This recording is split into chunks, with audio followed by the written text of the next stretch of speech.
when he led college football in completion percentage and he threw almost 40 touchdowns for over 4,000 yards, how tall was he? Because they make it seem like he shrunk all of a sudden, RC. Oh, how lively was his arm? Because all I know is somebody did that. Somebody threw for over 4,000 yards, somebody threw for almost 40 touchdowns, and somebody led college football in completion percentage. Now, I'm trying to figure out, what I try to figure out all the time, Mel, is how a guy that hadn't played football in almost 5 months. Shannon Sharpe has publicly defended Shedeur Sanders and criticized those questioning him. Sanders has earned higher recognition and some fans are responding negatively. Although there's debate about whether he belongs on a second team list, Sharpe maintains that Sanders' career is clearly ascending. Reactions on social media are mixed. Some users are angry, others are surprised, and a few say they anticipated this result. The conversation remains active. When reports confirmed that Shedeur Sanders had been elevated from second team to near top tier status, Shannon Sharpe issued an emphatic response. He delivered a detailed rebuttal to critics, underscoring why Sanders deserved the promotion and directly challenging those who doubted the decision. I don't think that he was underprepared during these meetings. I don't believe any of these stories that he showed up arrogant and that he was bombing his interviews. I mean, you watch the film, he's on time, he's on point.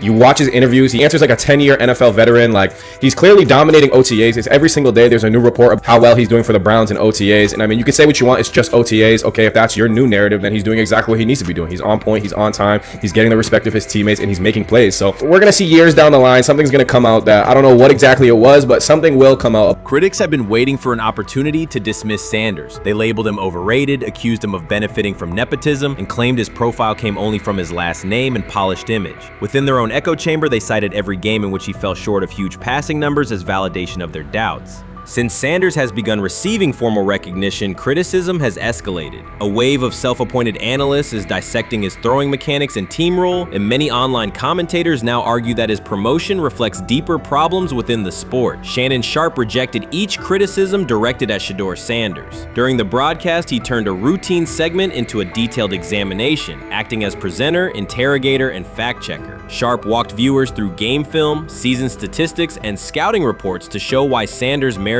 his recent promotion. Whenever a panelist claimed Sanders had not earned the role, Sharpe countered with completion percentages, efficiency ratings under pressure, and documented late-game drives that changed outcomes. He stressed that the backlash was driven less by on-field evidence and more by reluctance to revise earlier opinions. Sharpe argued that critics were upset not because Sanders lacked qualifications, but because his progress contradicted their initial narrative. By the end of the discussion, Sharpe had moved past simple defense and reframed Sanders as a clear example of performance-based advancement, demonstrating that early predictions can be wrong. Never heard of no Dylan Gabriel or Tyler Shock. What the hell is that? So how is Shedeur Sanders going behind them? I'll tell you how. Collusion. 4 different times they passed on him. How the hell does that happen? 4 rounds. It doesn't happen to a quarterback. We've never seen anything like this before.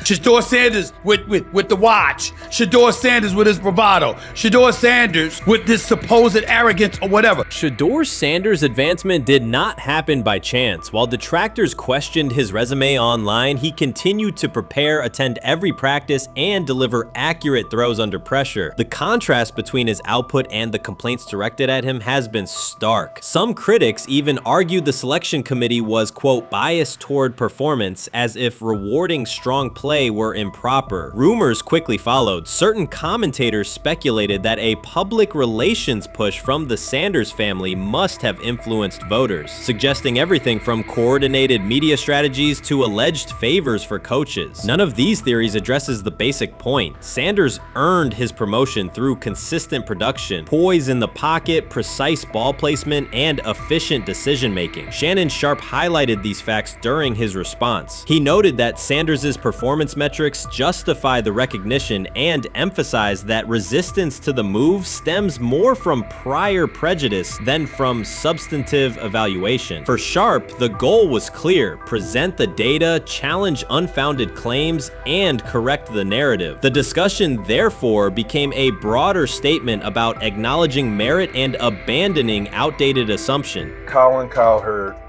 defend college basketball coaches who have gotten a DUI, come to their defense and say they didn't need to be fired, that they deserve a second chance. But Shedeur Sanders drives 40 miles over the speed limit, gets a one-on-one ticket, and Colin Cowherd comes on his show today and says he's out on Shedeur Sanders. He's seen enough. He can't support him anymore. He can't be in the Shedeur Sanders camp.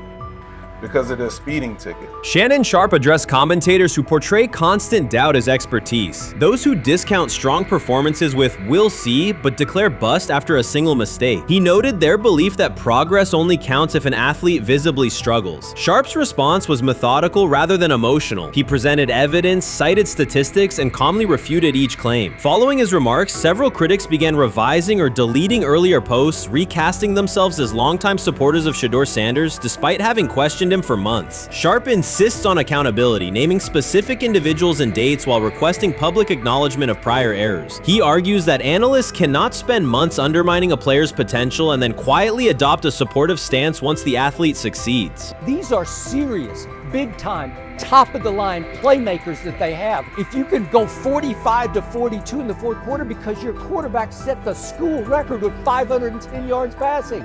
He was flawless. Shedeur is big time. I didn't know for sure, will it translate to the next level of competition? Yes, it might translate to the next level of competition as he can play. Critics who once claimed Shedeur Sanders was unprepared now hesitate to acknowledge their mistake. They resist retracting earlier comments and struggle to accept that an athlete can succeed without their approval. Sanders continues to share practice clips and game highlights without engaging the debate, while Shannon Sharpe documents every dismissive remark, ready to revisit them on national television. The disapproval did not slow Sanders. It underscored his progress and exposed the gap between perception and performance. As a result, the conversation has shifted. Analysts who doubted him now describe him as undervalued and publish detailed evaluations of his mechanics and game management, suggesting long-standing familiarity with his career. In a matter of weeks, critics have recast themselves as advocates, demonstrating how quickly opinion can change when consistent results leave little room for doubt. Shannon Sharpe signaled that his commentary is not over. He considers Sanders' advancement a positive outcome for every athlete who has been overlooked or criticized for having confidence. Sharpe stressed that analysts do not have the authority to determine who deserves recognition based on personal preference. The reaction to Sanders' promotion, he argued, revealed how quickly opinions can shift once results are undeniable. Sharpe pointed out that many vocal critics became quiet when confronted with objective performance data. This exchange, Sharpe insisted, reached beyond defending a single quarterback. It challenged the practice of dismissing achievements that do not fit familiar narratives. He reminded viewers that success does not require external approval and that consistent talent will surface despite online commentary intended to minimize it. While critics reconsider their positions, Sharpe remains steady, assigning credit to the athlete and allowing the scoreboard to confirm the argument. In his view, the statistics speak clearly enough. Sharpe also emphasized that the intensity of the backlash must be placed in context. College football is a volatile environment where unexpected outcomes are common. Therefore, declaring failure based on incomplete evidence only weakens the credibility of sports analysis. The discussion underscored the need for measured evaluation rather than reactive judgment. Zach Jackson and him and everybody else that we talked to have said that Shedeur looks good. He looks really good. Yes. He looks better.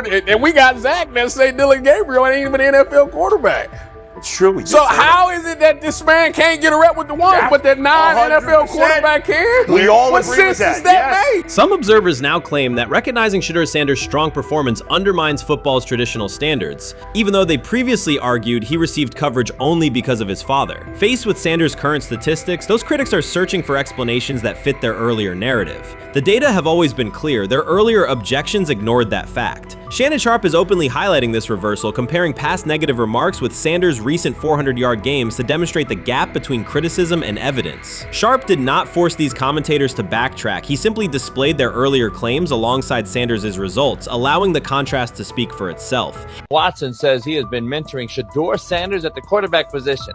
The biggest failure in the NFL is now mentoring quarterbacks. The most overpaid underdeliverer at the position is now mentoring 2 rookie QBs and a Super Bowl champ. So what exactly are you mentoring him at? You have had 24 civil lawsuits that you paid off to go away. And when you play, you are as ass as those massage therapists are, apparently. Shedeur Sanders is also a show. It's all about him. It's all about anything else. If you don't see that by now, then you're just blinded. Cleveland's second most talked about player has yet to take a professional snap, and it isn't Deshaun Watson. Rookie quarterback Shedeur Sanders has already captured the locker room's attention and the fan base's enthusiasm, creating a visible shift in the team's internal dynamics. Watson, once the uncontested focal point, now shares the spotlight with a newcomer who has only practiced in shorts. The Browns are experiencing a rapid, unforeseen change in popularity within their roster. Four-man competition. It's not. It's 2 guys versus 2 guys. It's the 2 older guys to be the starter. Yeah. It's the 2 younger guys to position themselves however it may be. And show little improvement every single day, right? So of all the things I'm watching the first 5 when they break a session, the first 5 with the veterans, with the ones. Who's in there? Where are they going? The ball's going to Judy, right? Flacco's no dummy, lasts as long as he has, right? He can really whiz it. But as we go on, I want to watch these guys because they probably just got plays installed Tuesday, and they're out there running them Wednesday. Shedeur Sanders arrived in Cleveland and immediately commanded attention. The rookie has yet to take a preseason snap, yet the energy around him inside the building and across social media eclipses what many veterans receive in an entire season. Fan enthusiasm is so strong that Deshaun Watson's jerseys are already drifting toward the clearance rack at the team store. In a matter of days, Sanders has become the roster's second most popular figure, while Watson watches his once secure QB1 status and public approval shrink by the hour. Shedeur or Deshaun? Who do you want as your quarterback next year? Honestly, Shedeur. I love Deshaun though. Like, I don't understand all the hate for Deshaun. You get hurt and you get booed, bro. That's foul. That might be the foulest I ever seen. The Browns' social media staff posted a single candid photo of rookie quarterback Shedeur Sanders releasing a warm-up throw, and the response was immediate and overwhelming. Fans saturated timelines with edits of themselves alongside him, while Deshaun Watson's routine practice reps drew comparatively little notice. Although an official Sanders jersey has not been released, unauthorized versions are already moving at a pace that exceeds merchandise sales for several other AFC North teams. The surge in interest marks one of the most intense fan reactions Cleveland has experienced in recent memory. The excitement surrounding Shedeur also triggers a wave of criticism. Veteran analysts, anchored in a 1980s mindset, question whether his style will translate into lasting success. They focus on his NIL earnings, social media presence, and visible confidence, arguing that the image overshadows substance. To them, outward self-assurance appears to be a distraction rather than a competitive asset. Even a simple smile or brief display of personality is cited as evidence that he lacks the measured discipline they expect from a starting quarterback. Critics claim Shedeur Sanders is notable only because of his father, overlooking the performance he delivered at Colorado. Many of those same observers ignored the Buffaloes until Deion Sanders made national headlines, yet they now question whether his son has earned the attention. They want rookies to keep quiet, carry clipboards, and wait 2 seasons before challenging for a starting role. Sanders is disregarding that script from the moment he arrived. His presence has already turned Cleveland's quarterback discussion into a genuine 2-man competition before a single preseason snap. Deshaun Watson maintains publicly that the situation does not concern him, but it is hard to believe the pressure is not real. A fully guaranteed contract protects his paycheck, not his standing in the locker room. Sanders, meanwhile, is translating charisma and early momentum into tangible influence with teammates, coaches, and fans, reshaping expectations for who will lead the Browns on opening day. I'm a firm believer. If I wanted Shedeur Sanders at 2, at worst at 33, of course I already think that he's better than other quarterbacks. Because that's the type of talent, that's where I would have picked him at.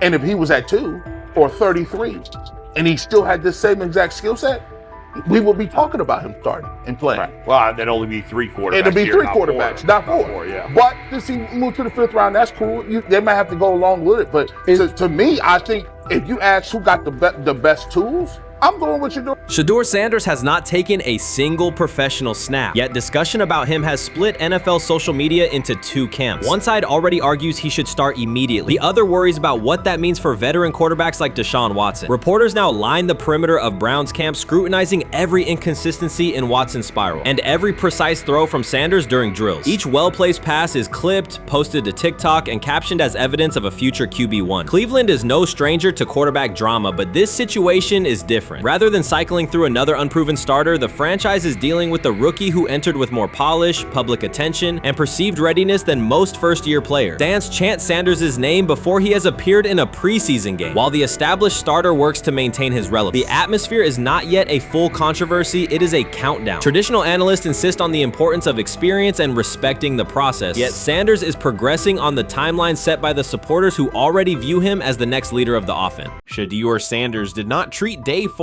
of Browns training camp as anything other than work. He completed 8 of 11 passes with 3 touchdowns, operating with control and accuracy throughout the red zone periods. The throws were varied, a well-placed ball to rookie Luke Floria that led him across the goal line in stride, a firm throw to Cade McDonald over middle after a quick read, and a tight window completion to Deontay Johnson at the back of the end zone with 2 defenders closing. The sequence showed timing, poise, and placement under pressure. While national attention centered on Joe Flacco's underneath completions and Kenny Pickett's option and rollout periods, Sanders produced scoring plays on schedule. The performance was not the product of broken coverages or end-of-period reps. It came within structured work with defenders in position and the offense executing standard progressions. The accuracy rate, 8 completions on 11 attempts, reflected consistent mechanics and decisions. The operation was steady from huddle to snap to finish. Despite that session, the distribution of first-team snaps did not change. Camp logs indicated that Pickett and Dillon Gabriel continued rotating with the starters, while Sanders remained primarily with the second unit. With the first preseason game approaching, that choice drew more attention from observers who expected productive days to be followed by expanded opportunities. The question surfaced again: what additional evidence is required to evaluate Sanders with the top group? The 3 touchdowns illustrated different aspects of his profile. On the throw to Floria, Sanders used a measured trajectory to lead the receiver away from contact and into the end zone. On the ball to Johnson, he identified leverage, held the safety with his shoulders, and delivered to a precise spot at the back line. On the throw to McDonald, he eliminated the first read, reset, and drove the ball into the window before the hook defender could squeeze it. Each score reflected a particular tool: anticipation, manipulation, and velocity within standard timing. Comparisons to the other quarterbacks were straightforward. Pickett produced 2 touchdowns but placed 1 late ball that exposed a receiver to contact near the goal line. Gabriel accounted for 1 score, with additional gains coming on checkdowns and designed movement. Flacco advanced the ball in short increments without finishing drives during the same period. Sanders converted opportunities into points repeatedly and without turnovers. The rotation, however, remained unchanged. Head coach Kevin Stefanski and the staff continued to allocate first-team work to the same group, describing the process as an open evaluation. In practice, that has meant extended starter reps for Pickett and Gabriel, veteran scripts for Flacco, and second unit periods for Sanders. The disconnect between output and opportunity was notable, particularly given the stated goal of reaching an early decision at quarterback. When asked about the timeline recently, Stefanski said the preference was to decide sooner rather than later, an acknowledgement that the window for assessment is limited as preseason approaches. Speculation about motives is common in such situations. The discussion has included references to front office perspectives and ownership influence. Owner Jimmy Haslam is widely viewed as supportive of drafting Sanders. General manager Andrew Berry is known for prioritizing fit, traits, and process within the roster building model. Stefanski reports to Berry, and the practice plan reflects coaching evaluation within organizational parameters. None of that guarantees any outcome. It does explain why rotations can remain conservative even after strong individual periods. Regardless of internal views, the most useful next step for the evaluation would be a defined set of first-team snaps for Sanders to put comparable tape next to his peers. There was also outside attention on several practice segments from earlier in camp that showed Sanders throwing during lulls to non-receiver personnel, ball attendants, staffers, and assistants, while other quarterbacks were in script with full units. Those clips circulated widely and were interpreted by some as dismissive. Sanders addressed questions about it by narrowing the focus to preparation, explaining that his responsibility is to be ready for the work assigned and that he has adjusted at every level of competition, from HBCU ball to the Power 5 and now the NFL. The response matched his general approach: acknowledge the situation, maintain routine, and continue to execute when the next period begins. The broader draft day and narrative context remains part of the conversation. Sanders' college resume included efficient production and high completion rates across 2 programs, culminating in national recognition such as the Johnny Unitas Golden Arm Award. His selection in the 5th round was driven by varying evaluations of projection, scheme fit, and development timelines. The result is the current environment. He must present his case within limited windows, then wait for access to the next rung of competition. That does not make the process unfair, it makes it exacting. The best answer, for him and for the staff, is additional, comparable reps and clear tape. Fan reaction after day 4 was direct. Social accounts and comment threads filled with assessments that centered on performance rather than reputation. Sanders produced 3 touchdowns, avoided negative plays, and showed command in the red zone. Supporters pointed to that tape and asked for opportunities with the starters to verify whether the same rhythm carries over with the top receivers and linemen. The message was not about headlines. It was about the logic of evaluation in a compressed calendar. From an operational standpoint, Sanders' day reflected consistent fundamentals. His base was disciplined, his eyes matched his feet, and his timing aligned with route depths. On the Johnson score, he used a subtle shoulder turn to hold the safety before resetting and throwing to the back line. On the McDonald throw, the ball was out on the second hitch, arriving before the defenders could converge. On the Floria play, the arc and placement minimized the hit risk and maximized the run-through. Those are portable traits. They translate across units if the timing with receivers is established through reps. The staff's balancing act is real. They must prepare the presumed Week 1 starter with sufficient continuity while also giving developmental players enough exposure to judge ceiling and floor. That tension is present in every camp. The cleanest path through it is to carve out defined first-team sequences for each competitor and evaluate the tape against comparable defenses and situations. High red zone, low red zone, third and medium, and 2-minute. Sanders' performance on day 4 strengthened the case for such an allocation. Context matters off the field as well. Earlier in the offseason, 2 speeding citations, 91 miles per hour in Brunswick and 101 miles per hour in Strongsville, prompted public comment from Barry, who emphasized standards and safety. Sanders accepted responsibility, stated that he learned from the incidents and moved on. In camp, he has kept the focus on football tasks, install retention, cadence management, protection IDs, and post-practice review. He has also continued to build rapport across position groups, including veteran receivers and defensive backs, so that timing and expectations are clear when reps arrive.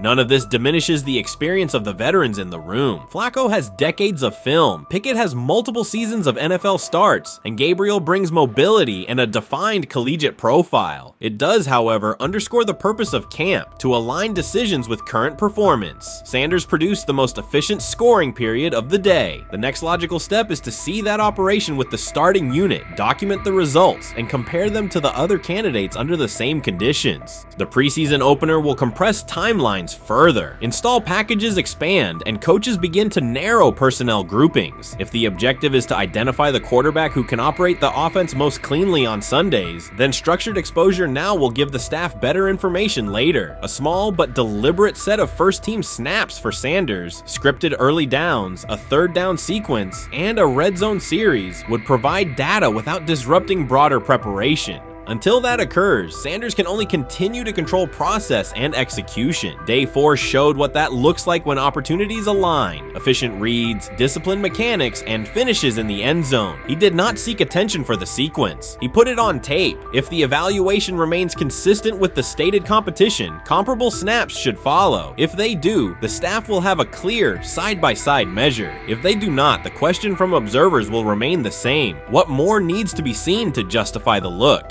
For now, the record from day 4 is clear. 8 completions on 11 attempts, 3 touchdowns, no turnovers, red zone precision, consistent control at the line and in the pocket. Those are tangible outputs. They merit a defined opportunity with the starters as the team moves toward preseason and the decision that follows. Whether or not that opportunity arrives immediately, Sanders has shown the preparation and execution necessary to be evaluated on equal footing. The next step is a matter of allocation, not speculation.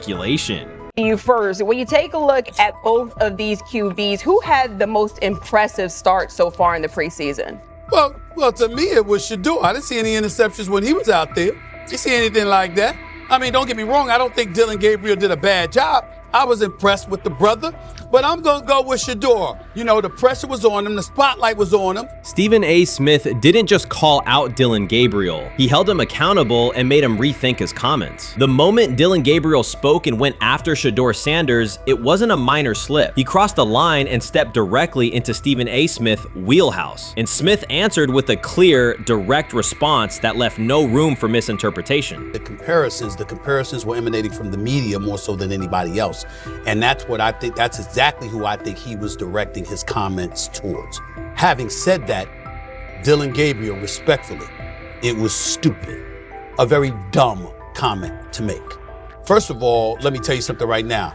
in every walk of life, far beyond the parameters of a football field. This wasn't casual sports commentary, it was a decisive critique. Dillon Gabriel's comments were taken apart by Stephen A. Smith with clear, direct points. Gabriel, a quarterback with solid stats but limited top-level achievements, chose to take a public shot at Shedeur Sanders. Shedeur, who has handled sustained media scrutiny and on-field expectations, became the target of an unnecessary criticism. Smith responded by challenging Gabriel's standing to make that claim, and by defending Sanders on the facts. The outcome was clear. Gabriel overreached, and Sanders didn't deserve the hit. Only Dan Orlovsky would sit up here in comparison to Shedeur Sanders, who did no such thing, and say, hey, thought he looked better.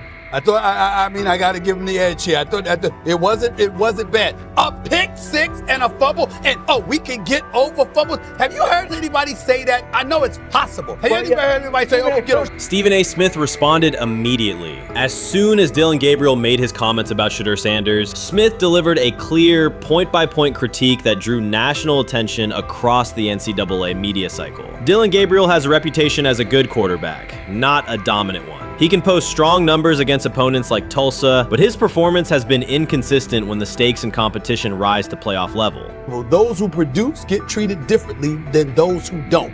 What he said echoes the mentality of all of America practically, and most certainly the world, as we see things being globalized more and more every day. It was a stupid, idiotic, immature comment, because clearly you were feeling the heat because a lot of people was talking about how Shedeur should be QB. Dillon Gabriel is a capable quarterback, but not a standout. Even so, he chose to talk down to Shedeur Sanders, a quarterback who has navigated constant scrutiny and pressure and still represents the future of a program that was struggling before he arrived. The comparison was weak. The criticism was unnecessary. Stephen A. Smith recognized that and dismantled Gabriel's argument with a clear, direct response. How the Browns react to this, how the locker room reacts to this, how Shedeur reacts to this, because it was a clear shot at Shedeur. But let's say Dillon Gabriel's talking about the media. How could you be a brand new quarterback in the NFL and the first time you get behind a mic after your first game, you throw the media under the bus?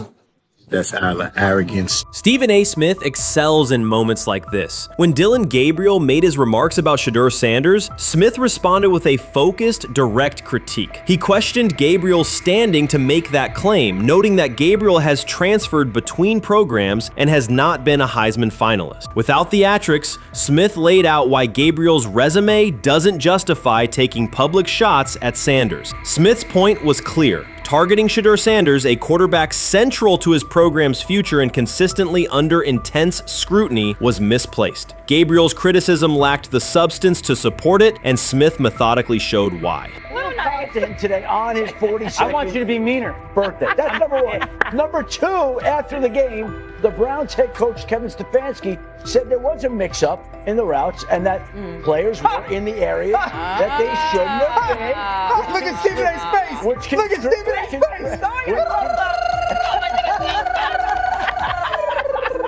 Look at his face. Stephen A. Oh my Lord. The strength of Stephen A. Smith's response was that he didn't just address Gabriel's remarks. He challenged the image around him. Dillon Gabriel often presents himself as an overlooked contender ready to surprise. But the reality is that his profile hasn't commanded broad attention. It's a clear reminder that not every opinion carries equal weight. In defending Shedeur Sanders, Stephen A. was direct and precise. Shedeur isn't just a quarterback. He is Deion Sanders' son, which subjects him to scrutiny far beyond anything Gabriel has faced. Even under that pressure, Shedeur has maintained his composure, shown confidence, and delivered in key moments that helped revive a program many had written off. Stupidity, all of it. I thought it was a clear shot at Shedeur due to the fact that his Oregon coach threw a shot at Coach Prime and Shedeur during their meeting at Colorado last year. But you know what? The cream rises to the top. Let's see what happens this week. I see a lot of the media talking about they think it was about the media and not about Shedeur. And I think that's a chess move. For Dillon Gabriel to take shots at Shedeur Sanders was a miscalculation. Stephen A. Smith made the mismatch clear. Gabriel's attempt to shame Sanders was unnecessary and counterproductive. You don't target Deion Sanders' son when Deion has turned Colorado into primetime television. It underscored that Dillon Gabriel has often played with a chip on his shoulder because the spotlight hasn't followed him. He has been around long enough to compile numbers but not to earn broad respect. That's why going after Shedeur was misguided. Sanders, despite ups and downs, drives headlines. Gabriel's most notable headlines have been his transfers. Stephen A. Smith pressed that point without hesitation, challenging Gabriel's standing and leaving his argument looking like a forced throw that turns into a pick six. You know what? Still needs to thank me a little bit more for that restaurant I treated him and his family to, because it was big time, and stop embarrassing me by going places and trying to use coupons. That's how pathetic he is. The point is that a pick six and a fumble is usually considered a bad day. Stephen A. Smith didn't need to raise his voice to make the point. He presented Dillon Gabriel as a player whose talk outpaces his resume and defended Shedeur Sanders with clear comparisons. That's why he called Gabriel out so directly. The comparison wasn't just unfair, it was forced. Now look at Gabriel's record. The numbers are solid and he can win against average defenses, but the resume lacks defining markers. There's no sustained Heisman contention, no late season surge that reshaped the national picture, and no postseason moment that cements a legacy. The track record reflects steady production, not top-tier impact. That's the gap Smith underscored. Gabriel's criticism of Shedeur Sanders wasn't supported by what he has accomplished, while Sanders continues to carry a program under constant scrutiny. Let's see some of them step up and make some plays out there. Ain't no way. Gabriel Ain't no way. He's not built like that. No way. And this one is picked off and going back the other way. Oh my God, why did he stop playing? Now it's a foot race. And that is that. They told me bust out my AP, perfect timing. H-time, we about to get legendary. Shedeur start the next game, baby. Shout out Dillon though, you know what I'm saying? Bro, I love you, my heart. What am I bigger than cheese, bro? You know what I'm saying? But Shedeur got it. Shedeur Sanders is a national brand who draws viewers for both performance and result. Dillon Gabriel's attempt to diminish him read as resentment. And Stephen A. Smith called out the insecurity and lack of awareness directly. Colorado under Deion Sanders is prime time, and Shedeur sits at the center of that spotlight. If Gabriel expected the sports world to agree while he took a shot at Shedeur, he misread the moment. Smith dismantled the argument and questioned the credibility behind it. Gabriel will move on. He'll keep playing, give interviews, and have fans, but this exchange will trail his media profile as a reminder of a misstep. It's a clear example of a resume that doesn't justify taking public aim at a quarterback carrying that level of scrutiny and responsibility. For the Cleveland Browns preseason game today is that the way that some white folks watched Shedeur Sanders last week is the way that some black folks were watching Dillon Gabriel today. And it's not Dillon Gabriel for Dillon Gabriel's sake. Most folks don't have a problem with Dillon Gabriel. It's what he represents, which is the disrespect of a black person for no other apparent reason than they are a confident black person. Dillon Gabriel thought he was aiming up. Instead, he was placed back among quarterbacks who are good but not great. Stephen A. Smith made the central point. Dillon Gabriel doesn't shape the conversation. Sports are about narrative as much as numbers, and Gabriel's story doesn't move the culture, while Shedeur Sanders does. Smith highlighted that contrast clearly. By the end, Gabriel's credibility had taken a measurable hit. The critique was decisive and sent a broader message to any player considering public shots at Shedeur Sanders. If you step into that debate, you will be held to a higher standard and your resume will be tested. Dillon Gabriel learned that the hard way.